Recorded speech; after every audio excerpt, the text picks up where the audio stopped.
FPD Dikti. Perkenalkan saya Melpayanti Snaga, Prodi Hubungan Internasional, jurusan Ilmu Politik, Fakultas Ilmu Sosial dan Ilmu Politik, Universitas Cendrawasih, Jayapura. Pada saat ini, saya akan menyampaikan pernyataan diri dosen dalam unjuk kerjasama Tridharma Perguruan Tinggi dalam bidang pengajaran sebagai salah satu syarat kelengkapan untuk mengikuti sertifikat profesional dosen. Adapun mata kuliah yang akan saya sampaikan yaitu pengantar ilmu hubungan internasional yang saya ajarkan kepada mahasiswa semester pertama dengan bobot 3 SKS kode mata kuliah HI 4301 dengan dosen pengampu saya sendiri bersama Ibu Melen Wambrau dan kita adalah tim teaching untuk mata kuliah ini. Saya akan menyampaikan materi dalam penyusunan DIA atau Delivery, Interaction, dan Assessment dalam materi saya, yaitu pengantar ilmu hubungan internasional. Yang pertama, delivery ini akan menyampaikan materi yang akan saya bawakan yang disesuaikan dengan kurikulum HI dan sudah disepakati dalam Asosiasi Ilmu Hubungan Internasional Indonesia sebagai salah satu mata kuliah wajib dalam HI yang kemudian saya buatkan di dalam RPS-nya. Materi tersebut meliputi deskripsi HI, tujuan, capaian pembelajaran, dan sumber atau bahan bacaan dalam perkuliahan ini. Pengantar ilmu HI merupakan dasar-dasar dalam studi HI, di mana akan menjelaskan definisi, sejarah, ruang lingkup, paradigma, konsep, mazhab, aktor, serta perkembangan isu-isu kontemporer dalam ilmu HI. Materi ini akan dilaksanakan dalam 14 pertemuan, termasuk di dalamnya ujian akhir semester dan juga ujian tengah semester. Adapun topik yang dibahas yaitu definisi dari ilmu HI itu sendiri, kemudian paradigma dengan melihat perspektif realis, pluralis, liberalis, strukturalis, konstruktivis dalam perspektif HI. Kemudian akan dipelajari juga konsep-konsep dalam HI, misalnya national interest, sovereignty, power, konflik, cooperation, interdependence, dan lain sebagainya. Selanjutnya, isu-isu yang dipelajari dalam HI ini adalah isu high politik dan juga low politik. Kemudian, aktor-aktor dalam HI, mazhab-mazhab dalam studi HI, misalnya American School, English School, Frankfurt School, Copenhagen School, dan juga Chinese School. Kemudian ada juga area studies atau studi kawasan, misalnya kawasan Eropa, Amerika, Timur Tengah, Asia Tenggara, Pasifik Selatan, Asia Timur, dan lain sebagainya. Kemudian dibahas juga studi kasus dalam isu HI, baik dalam keamanan tradisional dan juga keamanan tradisional. Globalisasi yang ditandai dengan munculnya MNC atau Multinational Corporation yang berjejaring di luar negaranya. Misalnya kita lihat ada Freeport, Chevron, kemudian masalah global kontemporer yang menyangkut isu-isu perbatasan. Hal ini kita lihat perbatasan Papua dengan Papua Nugini, kemudian penyakit menular, pengungsi, dan lain sebagainya. Tujuan dari perkuliahan ini, yang pertama mahasiswa diharapkan mampu memahami definisi, sejarah, dan ruang lingkup dalam HI. Kemudian mahasiswa mampu memahami apa yang menjadi paradigma, konsep, mazhab, aktor, serta perkembangan isu HI yang disertai dalam analisa studi kasus. Sumber pembelajaran dalam perkuliahan ini dapat diperoleh dari textbook, jurnal, berita-berita newspaper, maupun dari media pendukung, misalnya YouTube. Yang kedua, interaksi. Interaksi dalam pembelajaran ini yang saya gunakan adalah metode daring. Dalam hal ini adalah Zoom, mengingat situasi dan kondisi pandemi. Sebelumnya saya mempersiapkan bahan-bahan yang akan diajarkan dalam bentuk PowerPoint Kemudian saya menjelaskan kepada mahasiswa dan setelah itu akan ada respon balik atau feedback dari mahasiswa itu dalam bentuk pertanyaan ataupun tanggapan. Cara lainnya juga saya akan memberikan diskusi yang mana akan dibagi dalam beberapa kelompok. Kemudian mahasiswa itu akan presentasi dari hasil diskusinya yang mahasiswa lainnya dapat memberikan saran ataupun pertanyaan. Di samping pertemuan itu akan ada juga kuis dan juga tanya jawab sebelum perkuliahan kedua yang dimulai misalnya. Akan ada tanya jawab untuk mengingat kembali atau merefresh materi yang sudah didapatkan dari pertemuan sebelumnya. Yang ketiga itu assessment. Dalam assessment ini saya akan menilai hasil kerja dari mahasiswa yang dibagi dalam 4 komponen yang terbagi dari keaktifan mahasiswa melalui kehadirannya itu 10%, tugas 20%, UTS 30%, dan UAS 40%. Penilaian ini akan dilaksanakan secara objektif, disesuaikan dengan hasil daripada mahasiswa itu sendiri. Saya pikir itu saja yang menjadi komponen dia dalam perkuliahan pengantar ilmu hubungan internasional. Dan berikut ini saya akan sampaikan pembelajaran saya melalui media Zoom.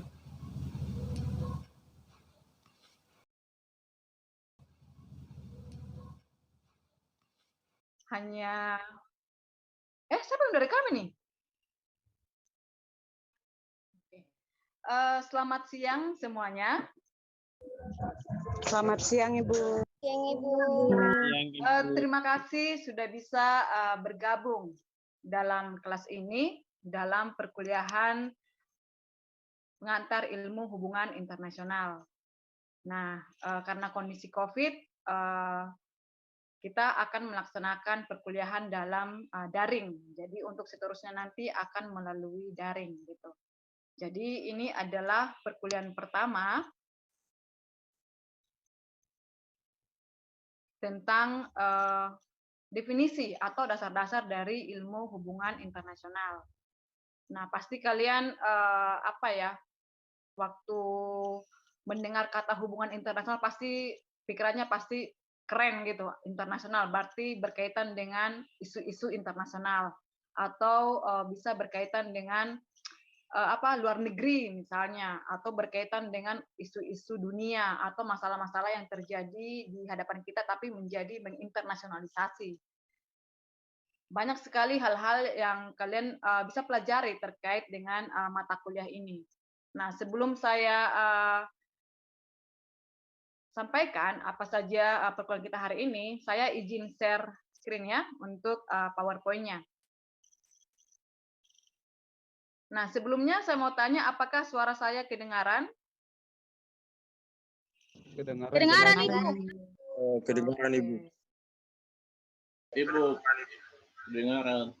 Oke, siap. Oke.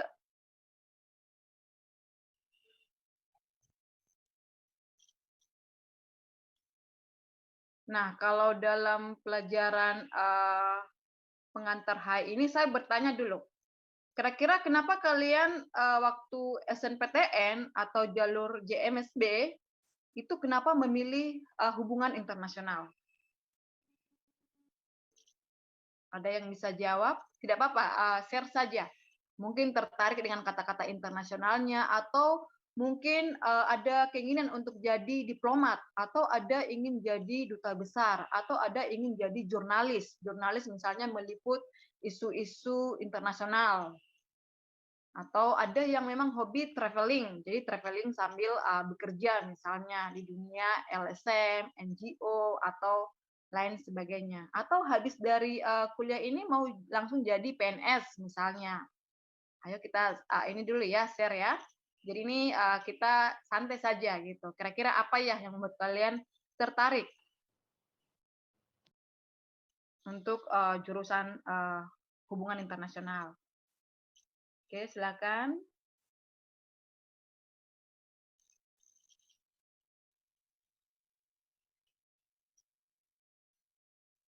Oke, dari saya Ibu. Iya, silakan, Yosua.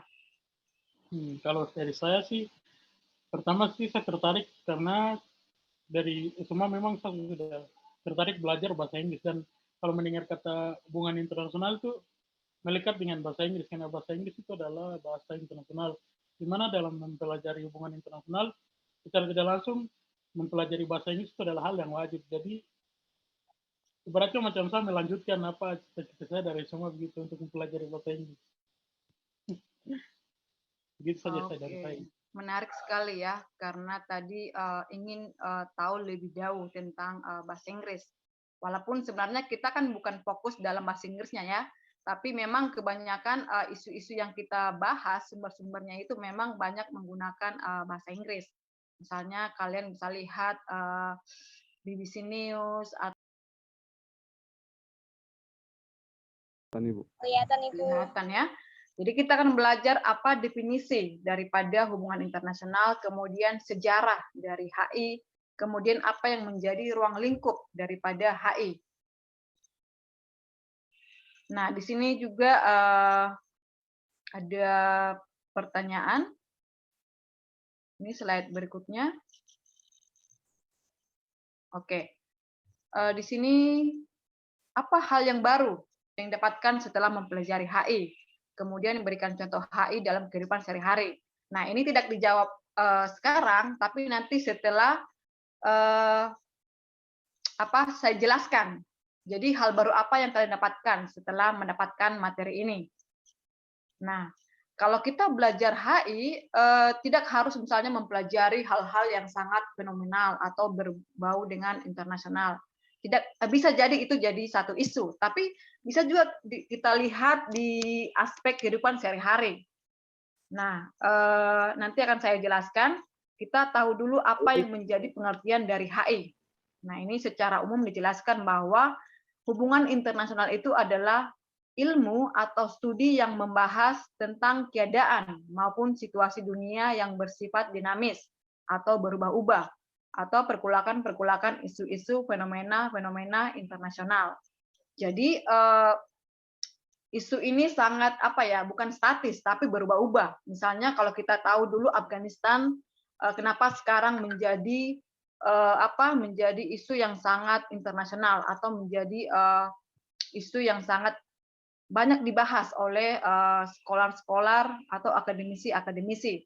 Kalau kita tahu bagaimana Afghanistan yang sekarang dikuasai oleh Taliban.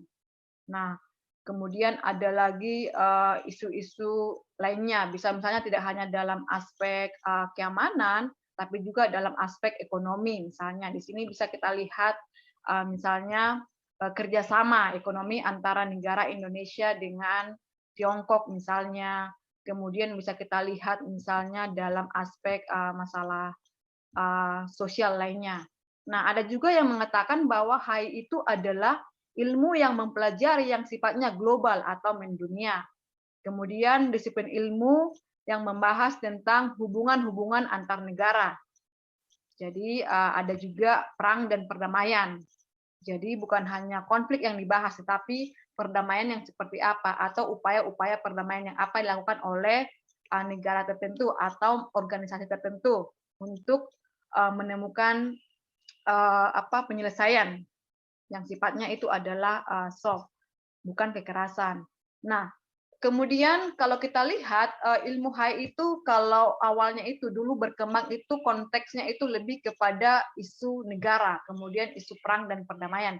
Tetapi seiring dengan perkembangan zaman, isu-isu dalam hal HI itu mengalami hal-hal yang baru. Misalnya bukan lagi membahas perang, tetapi misalnya human security atau keamanan manusia.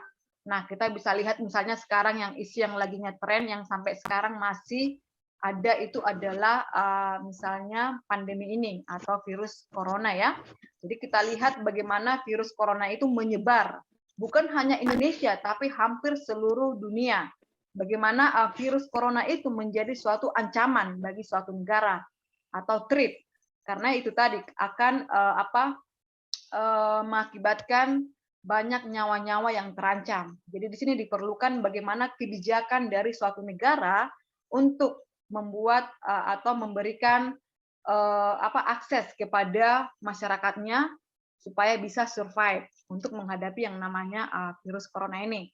Misalnya kalau awal-awal kita lihat dulu bagaimana negara mengeluarkan untuk lockdown atau mengunci negaranya atau tidak membuka akses penerbangan dari negara asing misalnya.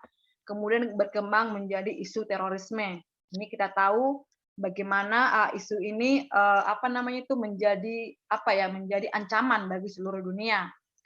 Kalau di Indonesia ada misalnya isu ISIS misalnya, kemudian banyak isu-isu lainnya.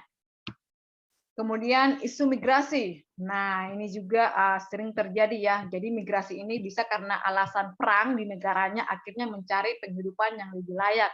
Kemudian migrasi ini juga bisa karena aspek ekonomi atau untuk mencari penghidupan yang lebih layak gitu.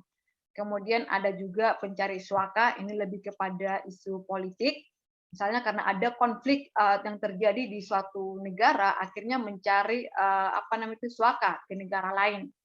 Terus kemudian ada juga perdagangan manusia ataupun obat-obat terlarang yang melalui lintas batas negara. Jadi ini lebih kepada human trafficking. Misalnya kita lihat perbatasan ya, misalnya perbatasan antara Malaysia dengan Indonesia. Nah, bisa jadi ada unsur perdagangan manusia, yaitu dengan melalui jalur-jalur laut misalnya, atau sifatnya itu ilegal. Jadi aktivitas yang dilakukannya itu adalah ilegal. Nah, obat-obat terlarang ini misalnya ganja. Nah, kalau kita lihat di sekitar kita misalnya antara Indonesia dan Papua Nugini atau di sini Papua ya. Nah, kalau kita lihat kan banyak jalan-jalan tikus ya, yang mana digunakan sebagai salah satu cara ataupun upaya untuk menyebarkan namanya obat-obat terlarang atau menyeludupkan ganja tadi karena sudah sifatnya lintas batas negara. Nah, kemudian dalam HI ini juga mencakup namanya itu multidisiplin ilmu. Jadi bukan hanya ilmu sosial, tetapi bisa misalnya dari ilmu hukum. Nah, hal ini bisa kita lihat bagaimana misalnya hukum internasional juga kita pelajari. Kemudian kita lihat juga dari ilmu ekonomi. Nah, ini kita lihat misalnya perdagangan. Kalau perdagangan itu bisa menyangkut ekspor dan impor yang dilakukan antara satu negara dan negara lain. Kemudian ada juga misalnya dalam ilmu kriminalitas misalnya, atau kriminalitas ini dalam hal kalau kita lihat kenapa banyak geng-geng ya atau kelompok-kelompok komplotan tertentu yang bisa mengganggu aktivitas negara. Jadi komplotan ini sering misalnya menggunakan otoritasnya untuk mengganggu keamanan dalam suatu negara tertentu. Jadi HI ini bukan lagi mengarah kepada ilmu sosial, ilmu politik, ekonomi, tapi hampir semua disiplin ilmu bisa bisa dikaitkan dengan hubungan internasional. Oke, sampai dengan pengertian HI, kira-kira ada yang mau diresponi atau sudah mengerti?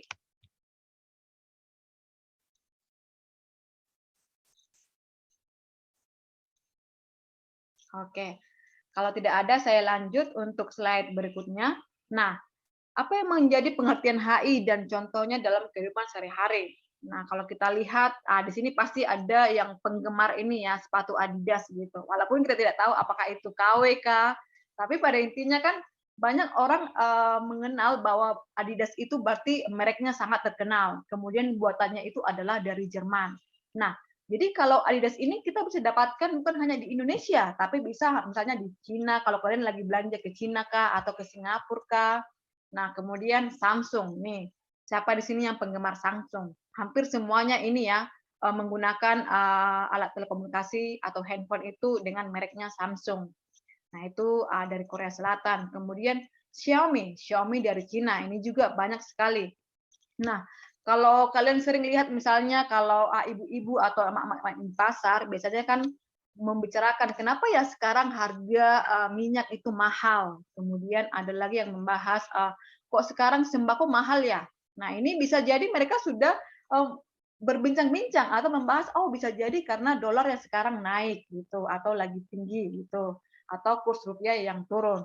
Jadi kalau berbicara HI ini bisa kita lihat di sekitar kita. Jadi tidak harus condong membahas misalnya negara-negara luar, misalnya Amerika dengan Cina atau Jerman dengan negara lain, tapi di sekitar kita bisa lihat, misalnya dengan perkembangan globalisasi. Sekarang kita bisa melihat melihat atau menonton bola itu tidak harus ke negara sana, tapi bisa melalui televisi atau sekarang sering disebutnya nobar ya, nonton bareng gitu. Nah, dalam definisi sempitnya, HI itu berbicara negara dengan negara atau state dengan state. Kemudian ada juga government dengan government, pemerintah dengan pemerintah. Ada juga berbicara politik internasional, berarti ini lebih kepada kekuasaan. Kemudian ada juga berbicara bahwa aktor yang utama dalam HI itu adalah negara. Nah, walaupun dalam sekarang kan kita lihat perkembangan zaman, banyak juga negara-negara itu berpisah dari negara induknya. Misalnya kita lihat Timor Leste dari Indonesia dan juga negara-negara lainnya gitu. Jadi konteks HI itu bahwa negara sebagai aktor dominan itu sudah semakin tergeserkan dengan hadirnya NGO-NGO. Misalnya ada NGO yang bergerak di bidang lingkungan, Greenpeace, Wahana Visi Indonesia, kemudian banyak lagi NGO kita lihat bergerak di bidang kemanusiaan dan lain sebagainya. Nah, di sini Hofman menjelaskan bahwa HI ini adalah semua pertukaran, transaksi, hubungan, arus informasi dan respon perilaku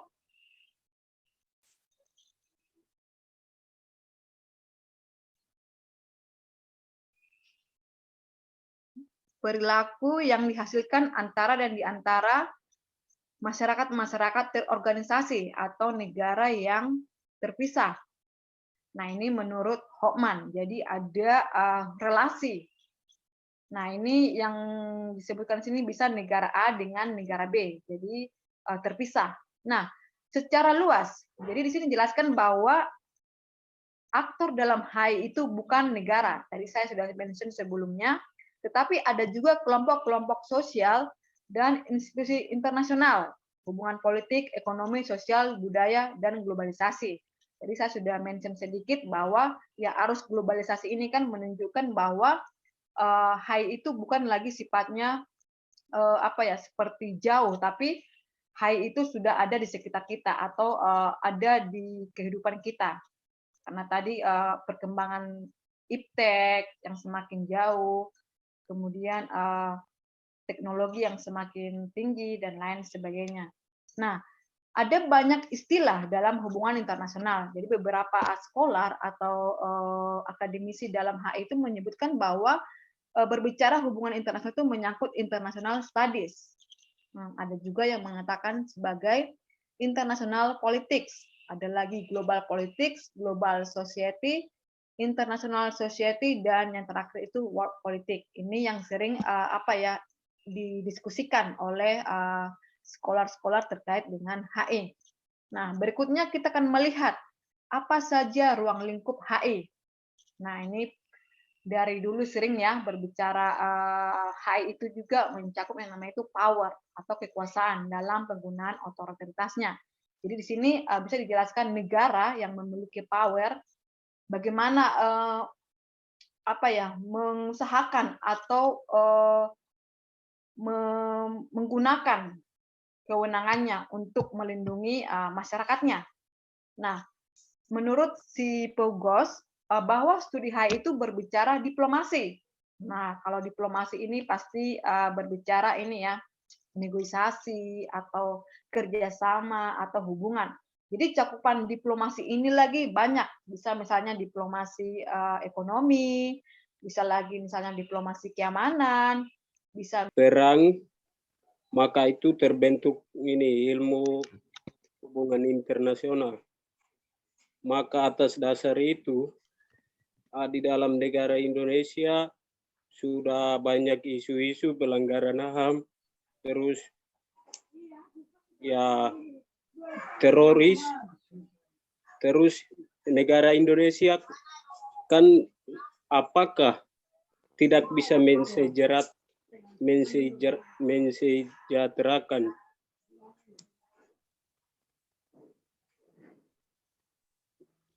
Ya, begitu. Oke, terima kasih ya untuk pertanyaannya Otniel. Jadi kalau kita lihat ini berarti dalam konteks sejarah ya HI itu muncul gitu. Jadi kalau kita lihat HI ini kan kita lebih condong kepada Eropa, khususnya Inggris itu di tahun 1919 gitu. Kamu menanyakan bagaimana dengan Indonesia. Jadi mungkin saya luruskan di sini ya, bukan mungkin ya. Jadi HI ini kalau kita lihat berkembang itu awalnya di UGM. Jadi UGM ini adalah salah satu ilmu HI yang tertua di Indonesia. Nah, tadi kalau pertanyaannya apa ya, Indonesia belum mensejahterakan kah? Oke, jadi saya mungkin kaitkan ya. Jadi belajar HI ini kan tadi kan konteksnya kan tidak hanya lagi berbicara perang, tidak lagi berbicara keamanan, tidak lagi berbicara politik lagi, tidak gitu. Tapi tadi menarik ketika Otniel berbicara bahwa bagaimana dengan aspek kesejahteraan atau bisa masuk dalam kerana HAM ya. Benar adanya bahwa HAM, hak asasi manusia sekarang sudah semakin dipelajari oleh beberapa sekolah di Indonesia. Nah, kita lihat misalnya kasus pelanggaran-pelanggaran yang terjadi di Timor Leste, kemudian kita lihat juga bisa jadi di Papua. Jadi sekarang bagaimana HAM itu dipelajari dalam HI karena tadi menyangkut masalah sosial atau isu sosial, yang mana di sini kan negara sebagai apa ya, aktor lah ya, aktor yang memiliki otoritas untuk melindungi negaranya, untuk melindungi dalam artian apa ya, melindungi bagaimana hak-haknya sebagai warga negara, misalnya haknya ditindas kah, hak dalam memperoleh akses ekonomi kah, hak untuk dihargai kah atau dianggap sebagai manusia yang bermartabat, itu kan negara mempunyai tanggung jawab atau responsibility. Jadi sekarang ini banyak juga apa ya, scholarship atau banyak akademisi membahas mengapa misalnya pelanggaran HAM di Papua masih belum bisa diselesaikan. Kemudian apa penyebabnya? Peran negara di sini kan bukan hanya pusat ya, dalam hal ini kita melihat pusat berarti presiden gitu. Tapi kita lihat misalnya dalam skop Pemda atau di sini disebut dengan para-para ya, para-para dalam artian keterwakilan daripada pusat. Yaitu misalnya kalau di Papua kita lihat kalau provinsi berarti gubernur. Bagaimana gubernur di sini dalam menangani isu HAM gitu. Kemudian selain gubernur ada juga yang diberikan kewenangan untuk menangani isu HAM, misalnya Komnas HAM. Nah, Komnas HAM ini bagaimana ya usaha-usaha atau upaya-upaya yang dilakukan untuk melindungi masyarakat di Papua misalnya. Kita lihat misalnya yang terjadi di Duga misalnya ya. Nah, jadi di sini bukan hanya Pemda, tapi kita lihat misalnya kabupaten. Kabupaten berarti dipimpin oleh bupati. Nah, bupati dengan jajarannya misalnya dengan DPRD misalnya. Nah, bagaimana upaya mereka untuk menyelamatkan atau melindungi para pengungsi ya akibat konflik yang terjadi di Duga. Tapi ini jadi menarik ya. Jadi saya mau luruskan bahwa belajar HI itu tidak lagi kamu harus membahas perang, tidak. Tapi sudah ada di depan mata kita, misalnya Papua. Kenapa misalnya Duga harus terjadi kekerasan ya atau terjadi konflik sampai akhirnya mengungsi. Nah, di sini bisa kalian lihat peran daripada misalnya apakah ada peran daripada organisasi internasional, dalam hal ini bisa LSM. Misalnya apakah ada turun Amnesty Internasional gitu. Atau adakah caranya dari media? Dalam hal ini media itu misalnya tabloid Jubi misalnya di dalam menganalisa kasus ini. Jadi banyak aspek yang kita lihat untuk mempelajari HI. Tidak harus lagi harus semata-mata untuk melihat perang. Ingat karena tadi kan bayangkan dari tahun 1919 sampai dengan sekarang tahun 2021. Berarti kan semakin lama kan semakin berkembang ilmu HI ini. Semakin semakin luas cakupannya. Jadi sifatnya itu tadi lebih kepada law politik begitu. Karena tadi isu pelanggaran HAM gitu. Terima kasih Otniel untuk pertanyaannya. Oke, ada lagi? Meresponi bisa, menanggapi bisa.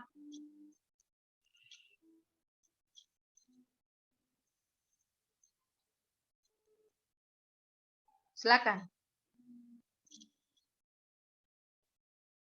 Oke, ada lagi pertanyaannya?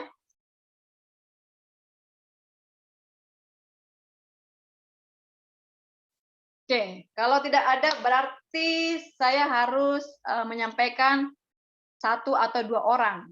Kira-kira apa yang didapatkan dari perkuliahan hari ini?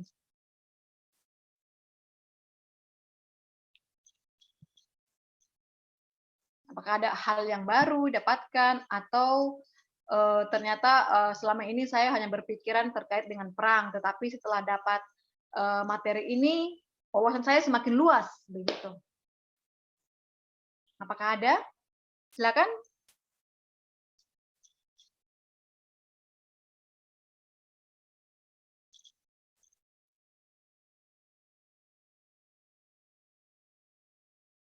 Atau ada yang bersedia menyimpulkan? Saya, Bu. Saya Oke, mau silakan respon. Yesua.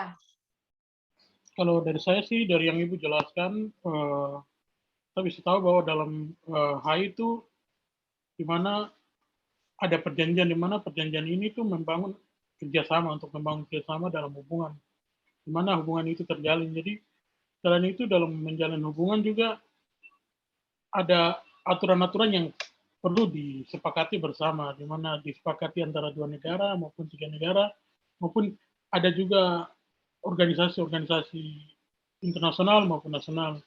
Jadi, terus saya bisa tangkap lagi dari yang Ibu jelaskan, di mana kalau isu mengenai isu HI itu, dia kalau makin ke sini dia makin luas, di mana dia tidak terlepas dalam hal namanya globalisasi, di mana isu HI itu berkembang tidak hanya mengenai perang saja, tapi dia kalau ke sini dia bahas mengenai keamanan manusia, mengenai kesehatan, isu lingkungan, dan isu sosial, budaya, dan sebagainya.